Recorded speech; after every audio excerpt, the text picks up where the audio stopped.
سورۃ البقرہ آیت نمبر 134، تلک امۃ قد خلت لها ما کسبت ولکم ما کسبتم، یہ ایک جماعت، ایک امت، ایک گروہ جو گزر چکی، ان کے لیے وہ جو انہوں نے کمایا اور تمہارے لیے وہ ہوگا جو تم کماؤ گے۔ ولا تسألون عما كانوا يعملون، تم سے نہیں پوچھا جائے گا کیا وہ عمل کرتے رہے یا جو وہ عمل کرتے رہے ان کے بارے میں۔ تو اس آیت مبارکہ کا مفہوم ہے، اس آیت مبارکہ سے ہمیں یہ پتہ چل رہا ہے کہ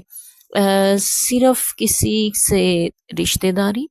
ہونا یہ کفایت نہیں کرتی۔ جیسا کہ یہود کو ایک زوم تھا، گمان تھا، وہ سمجھتے تھے کہ وہ بنی اسرائیل سے ہیں، یعنی حضرت یعقوب علیہ السلام کی آل سے، نسل سے ہیں،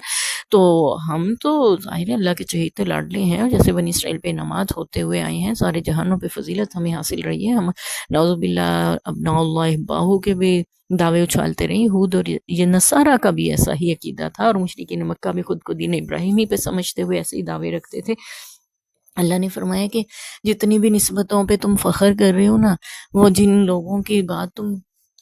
جن لوگوں کی نسبت کر رہے ہو، جن لوگوں کی طرف، وہ انبیاء اکرام، وہ اللہ کے محبوب، صالحین، نیک بندے، یعنی حضرت ابراہیم علیہ السلام، اسماعیل علیہ السلام، حضرت یعقوب، اسحاق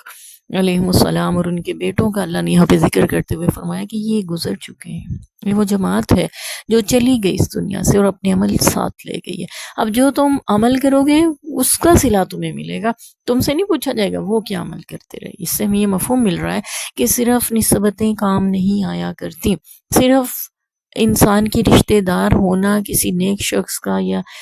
اس کی اولاد میں سے ہونا، یہ اللہ کے ہاں مقبولیت کی سند نہیں بنتی، بلکہ اللہ نے قرآن پاک میں فرمایا آمنوا وعملوا الصالحات، بار بار بار بار یہ ذکر چلتا ہے، ایمان بھی ہو، عقیدہ اعمال بھی درست ہو، اور اس کے ساتھ عمل صالح بھی ہوں۔ عقیدہ اور ایمان کے ساتھ عمل صالح کا ہونا بھی ضروری ہے۔ عمل صالح کون سے ہیں؟ جو سنت کے مطابق ہوں۔ تو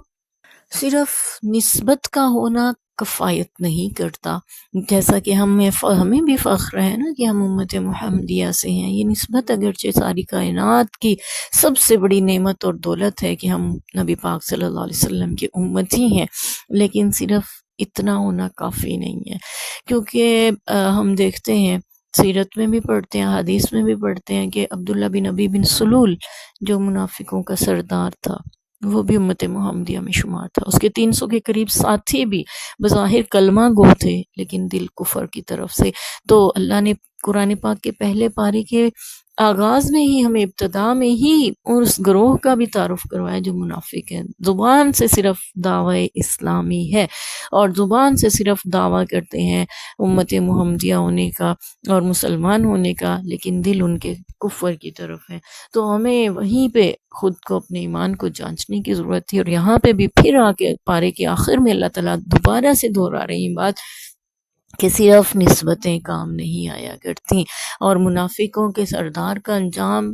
کیا ہوا، اللہ نے قرآن پاک میں اس کے بارے میں وعید نازل فرمائی ہے۔ تو ہمیں اس سے عبرت حاصل کرنی چاہیے، اور یہ بھی پتہ ہونا چاہیے کہ صرف نسبت کفایت نہیں کرتی، بلکہ عمل صالح اور اتباع رسول یہ لازم اور واجب ٹھہرتی ہے۔ یہاں پہ بھی اللہ نے فرمایا جو تم عمل کرو گے نا وہ تمہیں ملے گا۔ صرف ہم مسلمان ہو گئے، کلمہ پڑھ لیے، یہ کافی نہیں ہے۔ یہود کے بارے میں، اگرچہ عیسائیوں کے بارے میں، نصارہ اور مشرکین مکہ کے بارے میں یہاں پہ ذکر ہو رہا ہے، لیکن اس میں ہمیں بھی سبق مل رہا ہے، لہا ما کسبت ولکم ما کسبتم، ان کے لیے وہ ہے جو وہ کما کے چلے گی جماعت، وہ انبیاء اکرام، وہ صلحاء، وہ شہداء، وہ صالحین، وہ اللہ کے مقرب بندے جو کچھ کما کے گئے، جن کی نسبتوں پہ ہمیں فخر ہے اور ہم بلند بانگ دعوے کر رکھتے ہیں ان کے بارے میں، تو وہ اپنے عمل کر چکے۔ اب تم جو عمل کر رہے ہو وہ تمہیں ملیں گے، ان کے عمل تمہیں نہیں مل جائیں گے، اور اسی لیے فرمایا تم سے نہیں پوچھا جائے گا وہ کیا کرتے رہے، تم سے تمہارا پوچھا جائے گا۔ اور دوسرا مفہوم یہ ملتا ہے ہمیں اس سے کہ ہم جو دوسروں کے پیچھے پڑے رہتے ہیں ہر وقت کہ فلاں شخص ایسا ہے، فلاں ایسا ہے، اس کا تو برا ہی حال ہونا ہے قیامت کے دن، اس کا تو گریبان فلاں نے پکڑ لینا ہے قیامت کے دن، وہ نہیں بچ سکے گا قیامت کے دن، اس کے ساتھ ہی ہوگا قیامت کے دن۔ ہمیں ساری دنیا کے حساب کتاب کا پتہ چل جاتا ہے، اندازہ لگا لیتے ہیں قیامت کے دن اس کے ساتھ یہ ہونا ہے، وہ ہونا ہے۔ اپنا ہم نے کبھی محاسبہ ہی نہیں کیا کہ ہمارے ساتھ کیا ہوگا قیامت کے دن، کبھی ہم نے سوچا ہی نہیں، خیال ہی نہیں آتا کہ ہم کیا کر رہے ہیں، کس طرح کی زندگی گزار رہے ہیں، ہمارا کیا بنے گا قیامت کے دن۔ تو اللہ نے فرمایا کہ وہ جو کر رہے ہیں نا وہ اپنے عمل پائیں گے، اور تم جو کر رہے ہو تمہیں اس کا بدلہ ملے گا، لہٰذا اپنے اعمال پہ نظر کرو،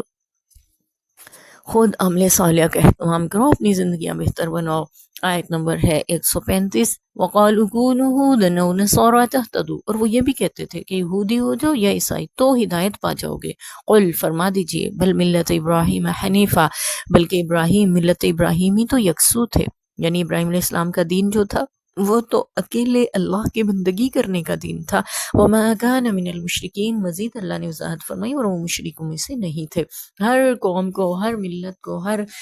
گروہ کو، ہر مذہب کو اس بات پہ فخر ہے کہ وہ ابراہیم علیہ السلام کے دین پہ ہیں۔ اللہ نے فرمایا کہ وہ مشرک نہیں تھے، پہلی بات۔ اور دوسری بات یہ کہ وہ یکسو اللہ کی عبادت کرنے والے تھے، جبکہ یہود و نصارہ کوئی 3 خداؤں کے قائل ہیں، کوئی 2 خداؤں کے قائل ہیں، اور باقی مذہبوں میں بھی ایسا ہی ہے، کوئی زیادہ خداؤں کے قائل ہیں۔ اللہ نے فرمایا جو یکسو عبادت کرے اللہ کی، وہی دین ابراہیمی پہ ہے، اور جو شرک سے خود کو پاک رکھے وہی ملت ابراہیمی میں شمار ہوگا۔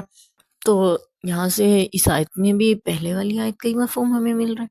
کہ ظاہری سی بات ہے، شرک نہیں کرتے تھے ابراہیم علیہ السلام، بلکہ یکسو اللہ کی عبادت کرنے والے تھے، اور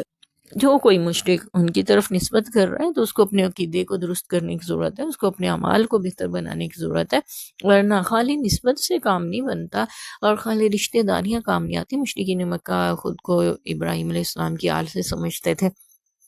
اور ابراہیم علیہ السلام کے دین پہ ہونے کا دعویٰ بھی رکھتے تھے، اور وہ